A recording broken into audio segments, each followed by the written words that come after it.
నోటీసులు సాక్ష్యాలు సమకూర్చే ప్రయత్నంలో భాగంగా సిట్టు విచారణ చేస్తూ ఉంది. దానిలో భాగంగా ఇప్పటివరకు ప్రభాకర్ రావు గారిని, ప్రణీత్ రావు గారిని, భుజంగరావు గారిని, రాధాకిషన్ రావు గారిని, శ్రవణ్ రావు గారిని అరెస్ట్ చేసి వారి నుంచి వాంగ్మూల్యము సమకూర్చిర్రు.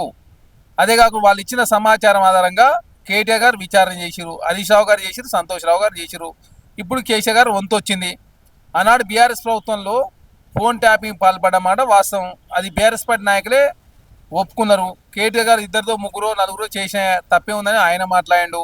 కల్వకుంట్ల కవిత గారు చెప్తా ఉన్నారు చాలా స్పష్టంగా, మా ఆయన ఫోన్ ట్యాపింగ్ చేసిండు, అల్లుని ఫోన్ ట్యాపింగ్ ఎవరైనా చేస్తారని చెప్పి వారు మాట్లాడుతూ ఉన్నారు.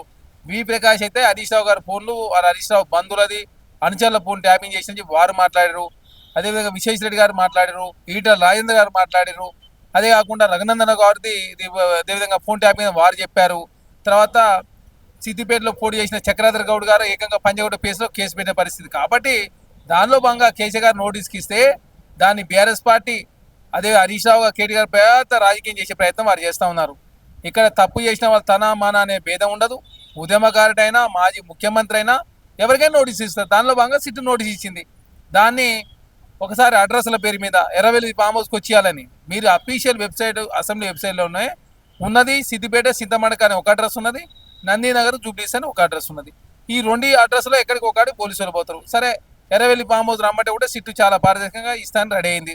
తర్వాత టైం కావాలని కోరితే చాలా స్పష్టంగా టైం కూడా ఇచ్చిన పరిస్థితి మనం చూసినాం. కానీ అగ్నిగుండం అవుతుంది ఎట్టిస్తారు ఉద్యమకారుడికి, ఆయన తెలంగాణ గాంధీ అని, తెలంగాణ పిత అని బీఆర్ఎస్ పార్టీ నోటికి ఎదుస్తుంది మాట్లాడితే ఎట్లా?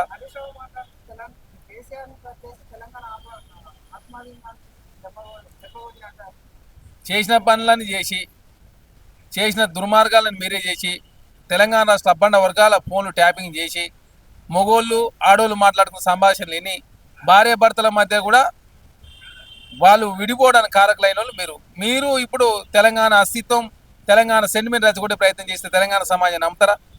సంఘ విద్రోహ శక్తులు కావచ్చు, నక్సలైట్లు కావచ్చు, తీవ్రవాదుల ఫోన్లు ట్యాపింగ్ చేస్తారు. నువ్వు సబ్బండ వర్గాల ఫోన్లు ట్యాపింగ్ చేసి ఇప్పుడు నీతి పలుకులు మాట్లాడితే తెలంగాణ సమాజం హర్షించరు. ఖచ్చితంగా ప్రజాప్రభుత్వంలో తన మన భేదమే లేదు. ఖచ్చితంగా ప్రజాస్వామ్యబద్ధంగా తెలంగాణ రాష్ట్రంలో కాంగ్రెస్ ప్రభుత్వం విచారణ సంస్థలు పూర్తి స్థాయి అధికారాలు ఇచ్చారు. సిట్లు విచారణ చేస్తూ ఉన్నాయి.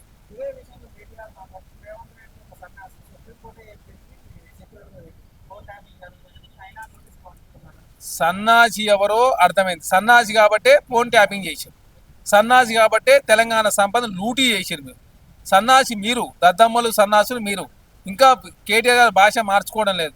సన్నాసులు ఎవరే? తెలంగాణ సంపద దోసుకున్నోడు సన్నాసి, తెలంగాణ ప్రజల యొక్క హక్కులు హరించినోడు సన్నాసి, తెలంగాణ రాష్ట్రాన్ని అభివృద్ధి పదంలో ముందుకు చేసుకోపోకుండా వెనుకగా నెట్టినోడు సన్నాసి అవుతారు కదా. ఫస్ట్ మీ అయ్యే సన్నాసి అవుతారు, తర్వాత మీరు సన్నాసి అవుతారు, తర్వాత మీ క్యాబినెట్లో ఉన్నటువంటి మంత్రులు సన్నాసులు అవుతారు కదా.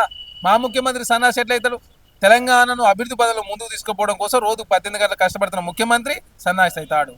మీ అయ్యను ముదిగాలను సన్నాసి అని. సన్నాసి దద్దమ్మ మీరు, సన్నాసి దద్దమ్మలు కాబట్టి ఫోన్ ట్యాపింగ్ పాల్పడరు. కాబట్టి ఇంకా తెలంగాణ సమాజానికి క్షమాపణ చెప్పేది పోయి ఇంకా సన్నాసి అని మా తెలంగాణ ముఖ్యమంత్రి పట్టుకొని మాట్లాడతావా? మీరు ఆల్రెడీ పాతాలని పోయారు, ఎమ్మెల్యే ఎలక్షన్లో పాతాలని పోయారు, ఎంపీ ఎలక్షన్లో పాతాలని పోయారు, కంటోన్మెంట్ జూబ్లీ ఎలక్షన్లో పాతాలని పోయారు, సర్పంచ్ ఎలక్షన్లో పాతాలని పోయారు. రేపు అదే మున్సిపల్ ఎలక్షన్ కూడా పాతాలని పోతారు. బీఆర్ఎస్ పార్టీ పని అయిపోయింది కదా. బీఆర్ఎస్ పార్టీ బీఆర్ఎస్ పార్టీ మారిన తర్వాత తెలంగాణ రాష్ట్ర ప్రజలకు అర్థమైంది. మీరు మాటలు చెప్పారు తప్ప తెలంగాణ సమాజానికి ఏం లేదు. ఫోన్ ట్యాపింగ్ ద్వారా రెండోసారి అధికారులకు వచ్చినది తెలంగాణ సమాజానికి అర్థమైంది. సబ్బండ వర్గాల ఫోన్లు ట్యాపింగ్ చేసి తెలంగాణ రాష్ట్ర ప్రజాస్వామ్యం లేకుండా చేసింది మీరు. విచారణ చేయాల్సిందే. ఏమన్నా దైవాంశ సంభూతుడు ఆ కేసీఆర్ గారు ఏమన్నా చేసిన లంగ పనులను చేసి దొంగ పనులు లంగ పనులు ఫోన్ ట్యాపింగ్ పాల్పడి ఇప్పుడు ఏదో బుకాయించే ప్రయత్నం చేస్తే సిట్ అనేది అందరికి ఒకే చట్టం అనేది, మీకు నాకు అందరికి ఒకే చట్టం ఉంటుంది. సామాన్య ప్రజలకు ఓటా కెట్లిచ్చిరో, ఉన్న వాళ్ళకు లేని వారికి ఓటా కెట్లిచ్చిరో దానిలో భాగంగా నోటీస్ ఇచ్చిన ఎవరికైనా విచారణ చేస్తారు. దానిలో భాగంగా 60 సంవత్సరాలు పై చిరుకు కాబట్టి వారు అనుకున్న ప్లేస్కు సిట్ వాళ్ళు పోవడానికి కూడా సిద్ధంగా ఉన్నారు. దానిలో భాగంగా 2 రోజులు టైం కావాలంటే ఇచ్చిన పరిస్థితి మనం చూసి సిట్టు చాలా పారదర్శకంగా విచారణ చేస్తా ఉంది.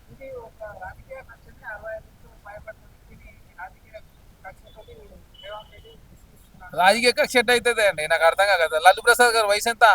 80 సంవత్సరాలు లేవా? వారికి సిబిఐలే, అద్వానీ గారికి సిబిఐ నోటీసు ఇవ్వలే. ఇది రామ మందిరం సమయం వాళ్ళకి వచ్చింది, దానా కుంభకోణంలో వీరికి వచ్చింది. 60 సంవత్సరాల వయసు అయితేంది ఆ, 5 సంవత్సరాలు ఎవరికైనా చట్టం అదే చట్టం కదా. మైనర్కు ప్రత్యేక హక్కులు ఉంటాయి, అదే వయసు మహిళలు ప్రత్యేక హక్కులు ఉంటాయి. కానీ చట్టం అనేది అందరికి ఒకటే కదా. చట్టం ఎవరి చుట్టం కాదు. అది కాంగ్రెస్ కైనా, బీఆర్ఎస్ కైనా, భారతీయ జనతా పార్టీ, మీకైనా, నాకైనా, మహిళలకైనా, పురుషులకైనా ఈ దేశంలో పౌరులందరికీ ఒకే చట్టం ఉంటే ఆ చట్టాన్ని ఇంప్లిమెంట్ చేసే ప్రయత్నంలో కాంగ్రెస్ ప్రభుత్వం ముందుకు పోతాం. ఎక్కడ తెచ్చినావు సార్? 543లో మీ నెంబర్ ఎంత ఉన్నదే ఇద్దరు. మీరు అప్పటికే విజయశాంత్ గారు కాంగ్రెస్ పార్టీకి వచ్చింది. పార్లమెంట్ లో మెజార్టీ సభ్యులు ఒప్పుకుంటే కదా తెలంగాణ వచ్చింది. మీకున్న సంఖ్య ఎంత? మీరు గ్రామ గ్రామం పేద ఏదో చేసినట్టు మాటలు కాంగ్రెస్ పార్టీ శ్రీమతి సోనియా గాంధీ గారు తెలంగాణ రాష్ట్రం ఇవ్వకపోతే తెలంగాణ ఎక్కడిది? తెలంగాణ వచ్చిన తర్వాత మీరు ముఖ్యమంత్రి ఉండి తెలంగాణ 7 మండలాలు పోతేనే ఆ మండలాన్ని కాపాడలేని పరిస్థితిలో మీరు ఉన్నారు. మీరు ఎక్కడ తెలంగాణ తెచ్చిరు? తెలంగాణ తెచ్చినని చెప్పేసి తెలంగాణ ప్రజలు నమ్మే మీకు ఓటు వేస్తే తెలంగాణ లూటీ చేసి ఆగమనం చేసి తెలంగాణ రాష్ట్రంలో ప్రజాస్వామ్యం లేకుండా చేసి తెలంగాణ సంపద దోసుకున్నది మీరు. కాబట్టి కాంగ్రెస్ పార్టీ శ్రీమతి సోనియా గాంధీ గారు తెలంగాణ రాష్ట్రం ఇచ్చి ఆంధ్ర రాష్ట్రం 25 మంది ఎంపీలు 175 ఎమ్మెల్యేలు కోల్పోయింది. అదే కాకుండా మరి మీరన్నట్టు మాయావతి గారు యూపీఏ ముఖ్యమంత్రి ఉంటే 5 రాష్ట్రాలు కావాలని చెప్పేసి అసెంబ్లీలో తీర్మానం చెప్పి కేంద్రాన్ని ఎందుకో కాలేదు, ముక్కలు కాలేదు. కాబట్టి శ్రీమతి సోనియా గాంధీ గారు కాంగ్రెస్ పార్టీ తెలంగాణ రాష్ట్రం ఇచ్చింది. సబ్బండ వర్గాల అదేవిధంగా త్యాగం కావచ్చు, సబ్బండ వర్గాల పోరాటం ఫలించింది తెలంగాణ రాష్ట్రంలో. సోనియా గాంధీ గారు కాంగ్రెస్ పార్టీ తెలంగాణ రాష్ట్రం ఇచ్చింది. మీరు ఎవరిని ఏమి చూసేయలేదు. మీరు ఆల్రెడీ అంతు చూసిరు. అందరు తెలంగాణ రాష్ట్రంలో ప్రజలందరికీ అర్థమే మీ అంతు చూసిరు. మీరు ఫోన్ ట్యాపింగ్ చేసిరు, గొర్రెల స్కామ్ చేసిరు, కార్ రేసింగ్ ఎవరు అవినీతి పాల్పడరు, కాలు విషయంలో అవినీతి చేసిరు, ఇసుక మాఫియా చేసిరు, ప్రజాస్వామ్యం లేకుండా అన్ని తెలంగాణ సమాజం గమనించారు. రాసి పెట్టుకుంటారా ఏదో కవ్వింపు చర్యలు పాల్పడుతున్నారు కేటీఆర్ గారు. కేటీఆర్ గారికి ఏంటంటే ఈ రెచ్చగొట్టే ప్రసంగాలు ఇచ్చుడు, సోషల్ మీడియా అట్రాక్ట్ చేసుడు, మీడియాని మేనేజ్ చేసుడు, యూట్యూబ్ ఛానల్లో వార్తలు ప్రచారం చేసుకుని బాగా అలవాటు కేటీఆర్ గారికి. కాబట్టి సొంత చెల్లెలే చెప్తుంది అవినీతి జరిగింది, మనం చేసిన పరిపాలనలో సరిగా చేయలేదు, ఉద్యమకాలు గౌరవించలేదు, అదే కాకుండా బీసీలకు చేయాల్సిన విధంగా చేయలేదు, ఎస్సీ ఎస్టీలను మోసం చేసినామని చెప్పి కలగులకైతే గారు చెప్తా ఉన్నారు. చెల్లి ప్రశ్న తాము సమాధానం చెప్పలేని పరిస్థితిలో కేటీఆర్ గారు ఉండి కాంగ్రెస్ పార్టీ దగ్గర చూస్తాడు. ఏం చూస్తావు? చూసేది అయిపోయింది. చూసినావు కాబట్టి అయిపోయింది. బీఆర్ఎస్ పార్టీ పని అయిపోయింది. తెలంగాణ రాష్ట్రంలో 17 పార్లమెంట్లో 7 స్థానాలు డివైడ్ అయిపోయింది. 9 స్థానాలు ఉంటే 9 నుంచి గుండు 0. ఎవరి దగ్గరతో తెలిస్తే కదా. 66% సర్పంచ్ స్థానాలు కాంగ్రెస్ పార్టీ గెలిచింది. 90% ఉన్న మీరు 24% పరిమితం అయితే మేము గెలిచినని చెప్పి ప్రచారం చేసుకుంటే ఎవడేం చేస్తాడు? కాబట్టి బీఆర్ఎస్ పార్టీ సిట్టింగ్ స్థానాలు కావచ్చు, ఏ ఎలక్షన్ అయితే కాంగ్రెస్ పార్టీ గెలుస్తూ ఉంది. బీఆర్ఎస్ పార్టీని తెలంగాణ సమాజం ఆల్రెడీ ఇంటికి పంపారు. రేపు మున్సిపల్ ఎలక్షన్ కూడా ఇంటికి పంపుతారు.